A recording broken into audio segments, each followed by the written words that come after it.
Amrit noni presents. ದೇವಸ್ಥಾನದ ಹುಂಡಿಗೆ ಚಿನ್ನ, ಬೆಳ್ಳಿ, ವಜ್ರ ಅಥವಾ ಹಣ ಹಾಕೋದು ಇಟ್ಸ್ ಕಾಮನ್.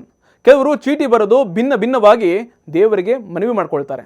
ಆದರೆ ಇಲ್ಲೊಬ್ಬ ವ್ಯಕ್ತಿ ಕೋಟಿ ಕೋಟಿ ಮೌಲ್ಯಕ್ಕೆ ಬೆಲೆ ಬಾಳುವಂತಹ ಒರಿಜಿನಲ್ ಆಸ್ತಿ ಪತ್ರಗಳನ್ನು ದೇವಸ್ಥಾನದ ಹುಂಡಿಗೆ ಹಾಕ್ಬಿಟ್ಟಿದ್ದಾರೆ. ತಮಿಳುನಾಡಿನ ತಿರುವಣ್ಣಾಮಲೈ ಜಿಲ್ಲೆಯಲ್ಲಿರುವಂತಹ ಅರುಳ್ಮಿಗು ರೇಣುಗಂಬಲ್ ಅಮ್ಮನ್ ದೇವಸ್ಥಾನದ ಹುಂಡಿ ಎಣಿಕೆಯ ಸಂದರ್ಭದಲ್ಲಿ ಈ ಆಸ್ತಿ ಕಾಗದ ಪತ್ರಗಳು ಪತ್ತೆಯಾಗಿದೆ. ಅರಣಿ ನಗರದ ಕೇಶವಪುರಂ ಗ್ರಾಮದ ನಿವೃತ್ತ ಸೇನಾಧಿಕಾರಿ ವಿಜಯನ್ ಅನ್ನುವಂತಹ ಹಿರಿಯ ವ್ಯಕ್ತಿಯೇ ಸುಮಾರು 3 ಕೋಟಿ ರೂಪಾಯಿ ವ್ಯಾಲ್ಯೂ ಬರುವಂತಹ ಒಂದು ಪತ್ರ ಹಾಗೂ ಇನ್ನೊಂದು ದಾಖಲೆ 1.5 ಕೋಟಿ ರೂಪಾಯಿ ಬೆಲೆ ಬಾಳುವಂತಹ ಆಸ್ತಿ ಪತ್ರಗಳು ಹುಂಡಿಯಲ್ಲಿ ಹಾಕಿದ್ದಾರೆ. ರೇಣುಗುಂಬಲ್ ದೇವಿಯ ಪರಮ ಭಕ್ತರಾಗಿರುವಂತಹ ವಿಜಯನ್ ಅವರು ಜೂನ್ 24ನೇ ತಾರೀಕು ಈ ದಾಖಲೆಗಳನ್ನು ಹುಂಡಿಗೆ ಹಾಕಿದ್ದಾರೆ. ಈ ಆಸ್ತಿ ಪತ್ರಗಳನ್ನು ಹುಂಡಿಗೆ ಹಾಕಿರುವಂತಹ ಬಗ್ಗೆ ಮಾಹಿತಿ ಕೊಟ್ಟಂತಹ ವಿಜಯನ್ ಅವರು ಹೆಂಡತಿ ಹಾಗೂ 2 ಹೆಣ್ಣುಮಕ್ಕಳು ನನ್ನಿಂದ 10 ವರ್ಷಗಳಿಂದ ದೂರವಾಗಿ ಇದ್ದಾರೆ. ಆದರೆ ನನ್ನ ಹೆಸರಲ್ಲಿರುವಂತಹ ಆಸ್ತಿಯನ್ನು ಮಾತ್ರ ತನ್ನ ಹೆಸರಿಗೆ ಬರೆದುಕೊಡುವಂತ 2 ಹೆಣ್ಮಕ್ಳು ಹಿಂಸೆಯನ್ನು ಕೊಡ್ತಾ ಇದ್ದಾರೆ. ಈ ಟಾರ್ಚರನ್ನು ಸಹಿಸಿಕೊಳ್ಳದೆ ಆಸ್ತಿ ಪತ್ರಗಳನ್ನು ಹುಂಡಿಗೆ ಹಾಕಿದ್ದೇನೆ.